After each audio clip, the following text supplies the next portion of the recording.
I drew every day for 7 days and I'm going to show you my art today. So hello, if you're new here, my name is Katie, I'm a full-time sketchbook artist, and last week I ran a 7-day daily art challenge. So it's called Sketchbook Joy. You might have seen my video about it a couple of weeks ago, and it was a challenge all about playing, having a good time, finding a sense of community and making time for art. So you can see the final pictures on my Instagram, but I thought it would be good to share here in a video as well because I've also got some of the process to share with you. So I did take some time lapses and share some of my process on stories, but I thought for posterity's sake and to keep it all in one place, I thought I would put it all into a video as well. So it's called 7 Days of Sketchbook Joy. Last year I did a 30-day challenge, but this time 7 days just felt more manageable for me. But I still think it's really, really nice to set time aside to do a weekly challenge or however long you decide to do it and really dedicate that time to art. I certainly find I have to make time for art even as a full-time artist, so I found it really helpful. And you can still do the prompts now, even though the challenge is over. Feel free to use those as a jumping off point if you're not sure what to draw.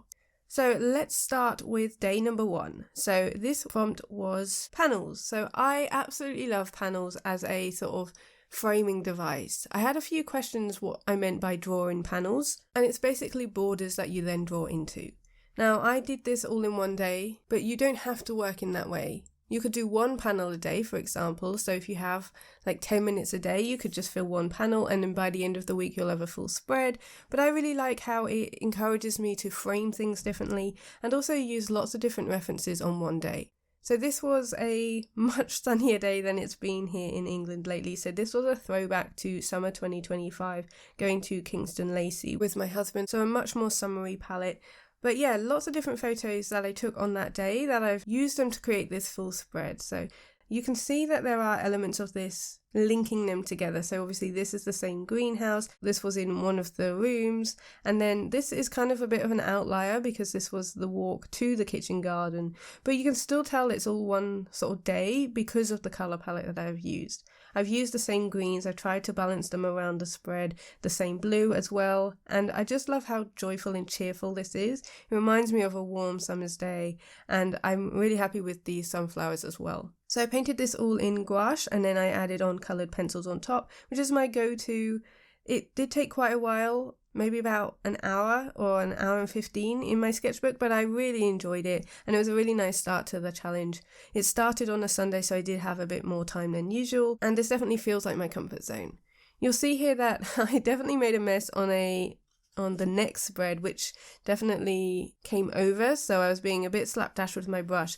And this is a working sketchbook, it's not going to be super neat and clean, so I do get asked a lot about how I keep my sketchbook pages neat, and that doesn't always happen. So this is day 1. I'll have put some time lapses on screen because I did start recording with this one, but I also have a before and after, so I'll put the before on. So this is just the paint layer, and then here is the after with all the pencils, so you can see just how much detail that adds, and it's my favourite part of creating art.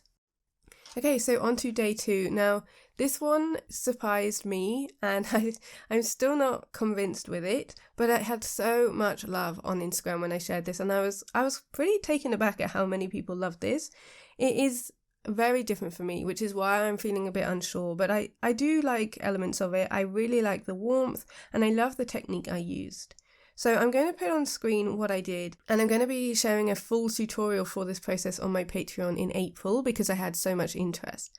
But I basically prepped the background with an acrylic gouache, which I use that all the time as my background because I love working on top of it. It's nice and matte, and I really tried to get lots of texture and brush marks in there. And I wanted to use that colour for the foxes, so I then used negative space to carve these out. They almost look like collage, but it is the actual base layer just showing through. So you can see here where I'm going around the fox shapes and adding in my green and using the negative space for their bodies. So the prompt was Fast Foxes, and this was actually inspired by a piece of art by Annie Soudain, which is my February art for the calendar that I've got by her. So you can definitely see the influence here with this fox and the sort of movement of the background. You can see how I've taken inspiration from it and also made it my own.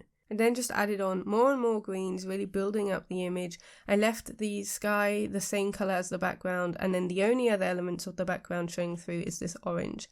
but it does peek through and change the atmosphere, so it's added that warmth. So even though your background colour may be completely covered up, it does affect the temperature of the paint you put on top.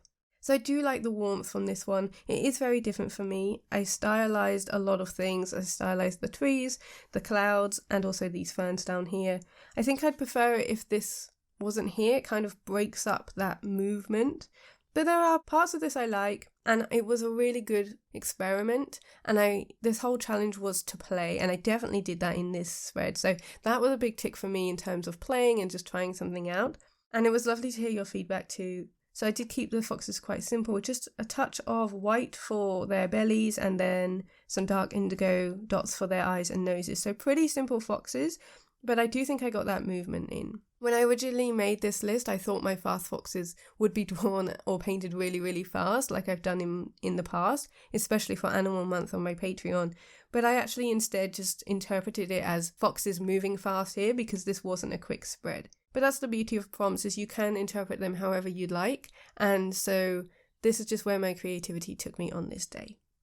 Okay, so on to day 3, which was a colour palette prompt. So this was lavender blue and pale pink. I've mentioned a few times that February's theme on my Patreon was skies, so I had a lot of sky references I wanted to paint, and so I decided to use this prompt for those.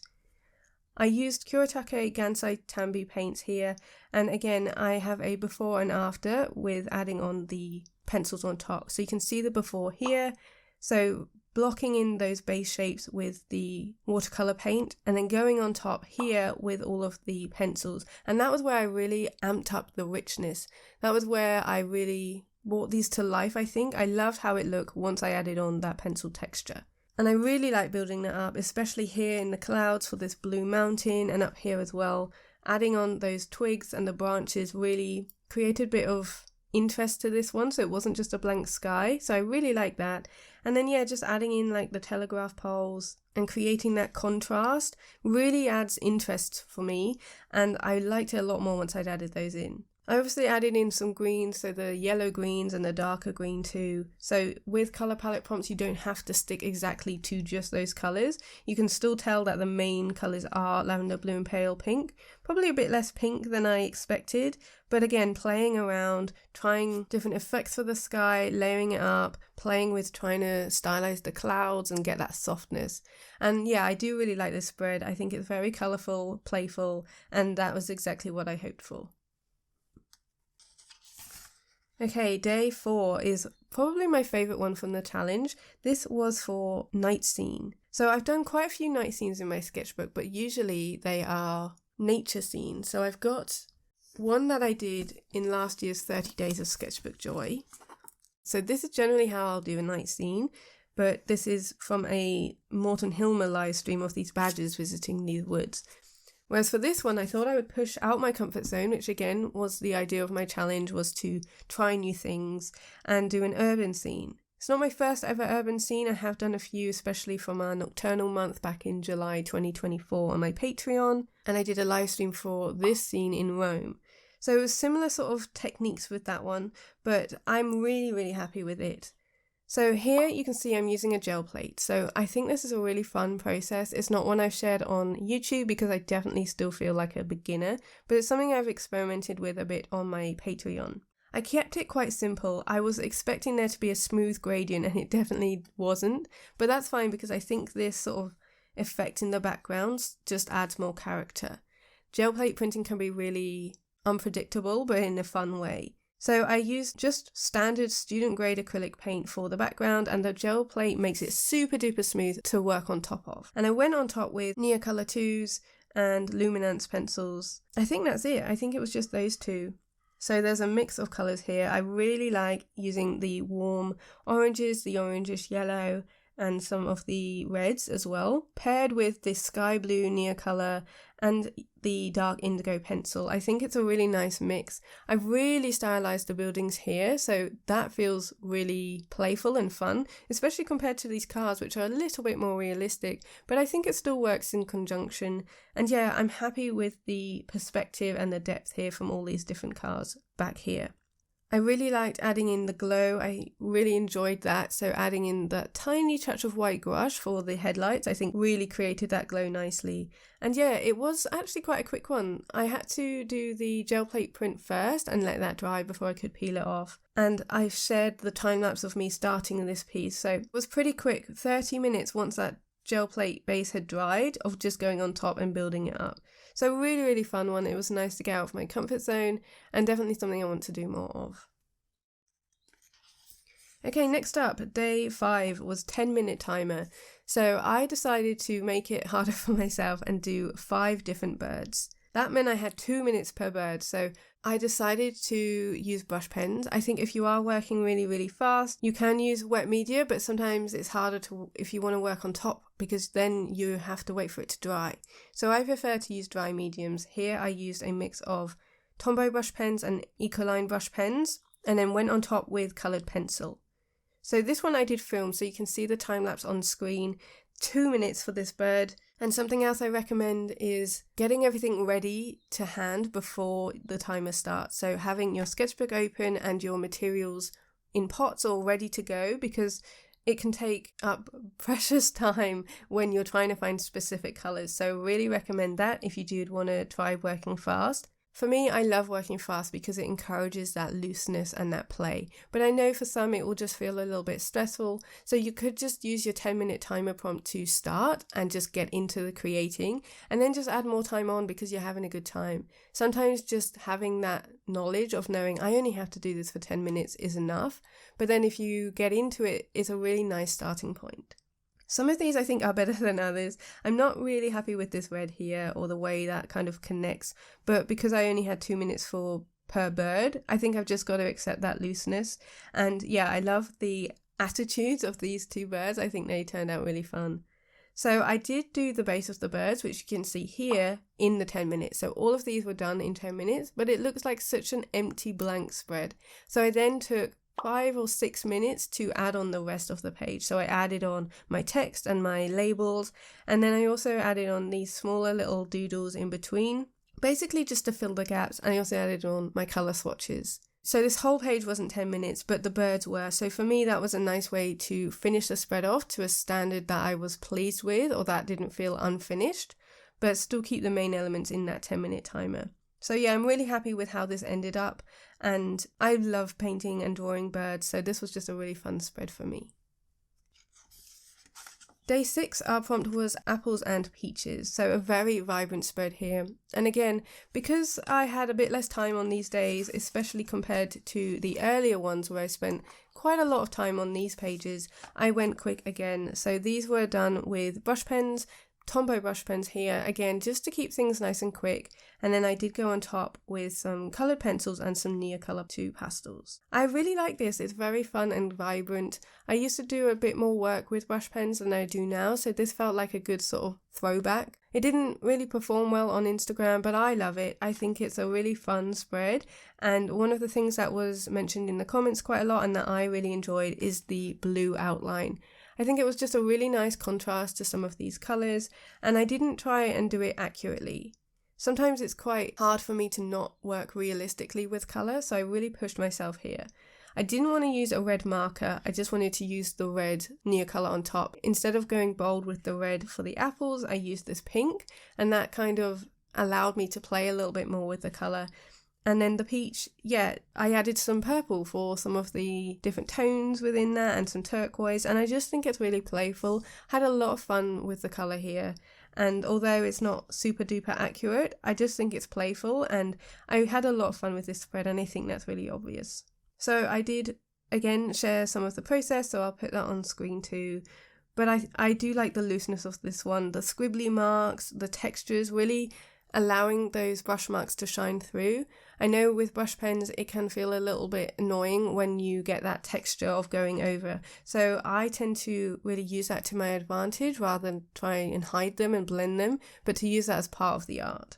So yeah, quick one for day 6, and then we're on to the final spread, which was day 7, Coastal View. So this one I can share the entire process and you can paint along with me because I did do a live stream and that was recorded. So if you'd like to see the replay of this one, it is under the live tab on my channel, or I'll link it in the cards and down below in the description. This is much more my comfort zone in terms of landscape. I don't often paint the sea, but I really enjoyed this one. I loved trying to get that energy and that swoop of the coast in. And yeah, just trying to loosen up. I talked quite a lot about that during the session of trying to get that energy. So I used my brush for scrubby marks, trying to layer up that texture. And then to define it, I added in the marks in the top for the sky just to make it feel a bit more calmer and intentional. And then on top of the traditional gouache, I used Inktense blocks. And again, they are great for me to just play and experiment with. I love that I can smudge them out when I wet them with my finger. And I'm just really happy with the vibes of this one. I love how colourful it is. I did also have a coastal prompt last year in 30 Days of Sketchbook Joy, which Hippo reminded me of during the live stream. So I thought I'd share it here, which was this one, which was our day 30. And I was not happy with this at the time. I did like the colours, but I don't know, it just doesn't have that energy or looseness that I wanted. Whereas this one, you can definitely see a big difference. I feel like my confidence has grown here. And it's funny because you don't necessarily know it at the time or seeing that growth, because I feel like this last year I've kind of just plateaued. But things like that where you can look back through your sketchbook, it's really noticeable. So I really recommend that if you feel the same, of looking back through your older art and just seeing how much you have actually come on. I really like the touch of sky blue and the sort of pinky purple that I've added here. Definitely something I'm going to do more of with my landscapes. And yeah, just a really fun one to end with day 7. So that's it. This was my 7 days of Sketchbook Joy. My sketchbook is filled with lots of lovely colour and movement now, and it was really nice to focus on these prompts for that week. Like I said, I do find it hard to make time for art sometimes, so it was really nice to have these prompts to guide me and to fill more pages in my sketchbook than I would normally. I do find it hard to find time, and even though I know I love to create, sometimes I forget that. It's like forcing myself to sit down and make, and so these challenges are really great for my accountability. And it's always wonderful to connect with the community in that way. There's so much beautiful art and beautiful interpretations of the prompts. So if you want to see everybody else's art, I really recommend looking at the tagged photos on my Instagram. So that's this section here on my Instagram page. And you'll see everybody's beautiful art from the past 7 days from doing this challenge. We also have the hashtag if you're watching this way in the future and the tagged photos have changed. I'll leave that here on the screen and down below in the description too. So it was a really fun challenge. I'm so glad I pushed myself and created these different pieces. I really enjoyed myself of doing this challenge. It's a lot of work behind the scenes and I try and engage with everybody, but it was a really lovely 7 days, and like I said, it was helpful for me to just create without thinking, to play and experiment. So I hope you enjoyed this video. I hope you liked seeing the different art and also the process. Although I didn't share the full process, I hope it was interesting to see how these came about. So thank you so much for watching. A huge thank you to my patrons whose support allows me to create these free videos here on YouTube. And I hope you have a creative week ahead. I will see you next Sunday in my new YouTube video. See you later.